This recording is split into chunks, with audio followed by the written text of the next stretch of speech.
4 PM news network में दोस्तों आपका स्वागत है। मैं हूं आपके साथ राशिद ज़हीर।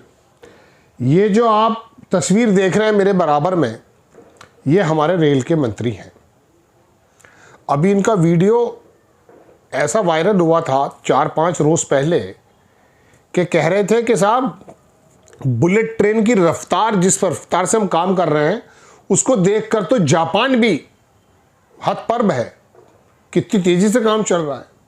लोगों ने बड़ी मजाक बनाई, चूँकि बुलेट ट्रेन का सपना कब देखा था मोदी जी ने और अब तक पूरा हुआ नहीं हुआ आप जानते हैं, और जापान ने कितने पैसों का उसमें उधार दिया था ये भी आप जानते हैं। एक नई खबर है, इस तस्वीर में लिखा है कि सम्मान के नाम पर धोखा, रेलवे ने रिटायर्ड कर्मचारियों को बांटे नकली चांदी के सिक्के।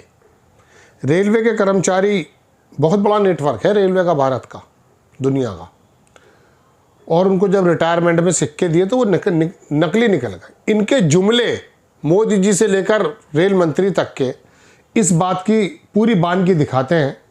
एक पत्रकार हैं सतीश शर्मा, उन्होंने लिखा ये सिर्फ नकली सिक्कों का मामला नहीं है, ये नकली सम्मान और संस्थागत अपमान की कहानी है। जिन कर्मचारियों ने दशकों तक पटरी पर सिस्टम चलाया, उन्हें विदाई में 99.9% चांदी के वादे के बदले 0.23% चांदी और 99% तांबा थमा दिया। तो ये तो एक ज़माने से जुमले मिल रहा है, लेकिन लोगों में एक ऐसा समूह है जो वोट देता है। यह गलती नहीं, मानसिकता है। जिस सिस्टम में रिटायरमेंट के बाद कर्मचारी जौहरी की दुकान पर अपना सामान तुलवाने को मजबूर हो जाए, यह समस्या सप्लायर से ज़्यादा नियत की होती है।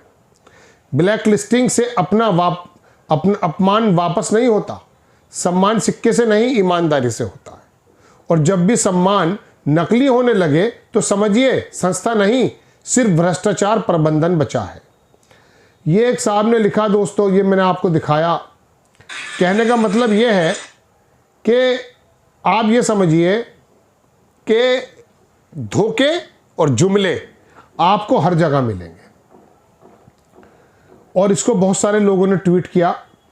एक साहब ने वही बात लिखी जो मैंने आपसे कहा अभी, सेम। अब बात यह है दोस्तों कि इन जुमलों में आप आते क्यों हो, मैं बताता हूँ। मोदी जी कल आए और आकर के उन्होंने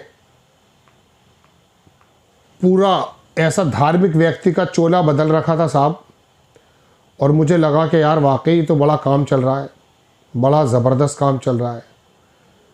और सुप्रिया श्रीनेत हैं, उन्होंने लिखा कि रामायण और महाभारत किस्से कहानियां हैं नरेंद्र मोदी। मतलब अब वो महाभारत को, रामायण को भी किस्से कहानी बता रहे हैं। चरम जुआर, मूर्खता इतनी चरम सीमा पर पहुंची हुई है कि मोदी जी अगर ये भी कह देंगे ना कि श्री रामचंद्र जी थे ही नहीं, श्री कृष्ण जी थे ही नहीं, तो शायद मान लें, लेकिन अगर ये बात कोई और कह देगा तो हालत ख़राब हो जाए। ऐसे लोग जब इतनी बड़ी बड़ी बातों को बर्दाश्त करते हैं तो चंद नकली सिक्के वो बर्दाश्त करना कौन सा बड़ा काम है। नहीं मोदी जी, ये हमारे धर्म ग्रंथ हैं, हमारे जीवन के आदर्श हैं, पूजनीय हैं। आपकी सोच कितनी गंदी और धर्म विरोधी है। आप हिंदू धर्म के स्वयंभू ठेकेदार बनकर लगातार हिंदू धर्म का अपमान करते हैं। वाकई हिंदू वाकई खतरे में है आपसे। छोटा सा वीडियो देखें। तो हमारी जो कहानियां है, कहानी किससे है, रामायण है, महाभारत है, बहुत कुछ है।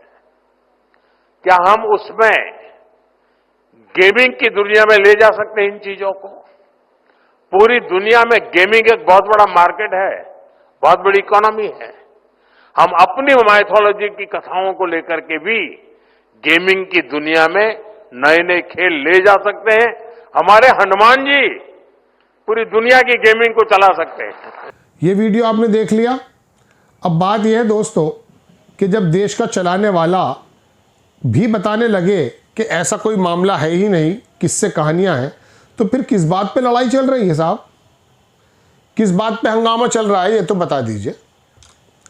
एक ज़रा सी बात अगर कोई मुस्लिम या कोई विपक्ष की पार्टी का बंदा बोल दे धर्म से संबंधित, आप यकीन मानिए ये नगाड़े लेकर के सड़कों पर आ जाएंगे। और इतना बदनाम कर देंगे साहब, ऐसा लगेगा कि राहुल गांधी और सोनिया गांधी और मुलायम सिंह और उनके लड़के सारे के सारे हिंदू धर्म के विरोधी हैं, खुद कुछ भी बोलते रहे। मैंने बारहा वीडियो ऐसे आपके सामने बनाए हैं दोस्तों कि जब भारतीय जनता पार्टी वालों को धर्म से संबंधित ऐसी ऐसी बातें करते हुए देखा गया कि जो गले से नीचे नहीं उतरती, लेकिन एक बड़ा समूह तो है जिसके गले से नीचे उतर जाती है। वो सोचते हैं तो अपना आदमी है तो कुछ भी कह सकता है। चूंकि उन लोगों ने एक ऐसा प्रोपेगेंडा शुरू कर रखा है एक विशेष वर्ग के खिलाफ कि अब अस्पतालों के अंदर चूहे दौड़ रहे हो, कोई दिक्कत नजर नहीं आती। अब एमपी और एमएलए अपनी निधि का कोई भी इस्तेमाल बताते रहे, कोई फर्क नहीं पड़ पाता। अब आप ये देखें, ये प्रधानमंत्री नरेंद्र मोदी जी की भाजपा सरकार ने लोक माता देवी अहिल्याबाई होलकर जी के ऐतिहासिक धरोहर मणिकर्णिका घाट को ध्वस्त कर दिया है। ये वीडियो मैं आपको दिखा रहा हूँ, देखें आप। तो कोई फर्क नहीं पड़ता इस बात से। वजह क्या है मैं बताऊंगा आपको वजह क्या है। उसकी वजह यह है कि अब इस बनारस में, मैं आपको वीडियो शायद ना दिखा पाए, ये वीडियो जो है, ये जो फोटो आपके उस पर लग रहा है, ये गंगा को साफ करने वाले बनारस में जो आए थे, वहाँ पर जो क्रूज चल रहे हैं, गुजराती लोग जिसका संचालन कर रहे हैं, उनमें से निकलता हुआ मलमूत्र है जो वीडियो पे आपकी चल रहा है या स्क्रीनशॉट लगे हुए हैं। तो इसके अंदर लिखता है अखबार कि BJP government gave permission to operate cruise in Ganga on Ganga in Kashi. CM Yogi ने इनॉग्रेशन किया क्रूज का और डेवलप किया काशी को, मगर व्हेन सम ऑफ हमारे में से कुछ Hindus objected civilization destruction in Kashi, इसकी पूरी की पूरी डिस्ट्रक्शन, मंदिर तो टूटता हुआ आपने देखा था। We had a face worst abuse and tax by BJP IT cell and modified right wing. हुआ यह है कि टूरिस्ट मलमूत्र being dumped into the sacred waters of Ganga, scared waters of Ganga. इस बेहतरीन पानी के अंदर, इन क्रूज के अंदर से तमाम टट्टी पेशाब निकल रहा है साहब, मलमूत्र निकल रहा है, कोई दिक्कत नहीं है। वजह उसकी क्या है? क्योंकि इनके जहन में यह आ चुका है कि हम जो कर रहे हैं वो बिल्कुल ठीक कर रहे हैं, कोई प्रॉब्लम नहीं है, कोई प्रॉब्लम नहीं है। और वाकई प्रॉब्लम भी नहीं है। आप देखिए वोटों का ध्रुवीकरण जब आता है तो ये बता देते हैं कि ये मुसलमान हैं, ये मुलायम सिंह के लड़के हैं, ये ममता बनर्जी हैं, ये तुष्टीकरण की राजनीति करते हैं, ये पाकिस्तान परस्त हैं, ये चीन परस्त है। और आप में से एक बड़ा वर्ग, हाँ, हर हर गंगे, हर हर महादेव, जय श्री राम करके वोट डाला। जब वोट डाल कर आओगे तो चीन नहीं बनेगा, फिर रवांडा बनेगा, फिर रोटी नहीं मिलेगी खाने को, फिर सिर्फ नारेबाजी करते रहिए, भूखे पेट सड़कों पे घूमते रहिएगा, लड़के लड़कियां आवाराओं की तरह रील बनाते रहेंगे, कुछ हासिल नहीं होगा। जय हिंद।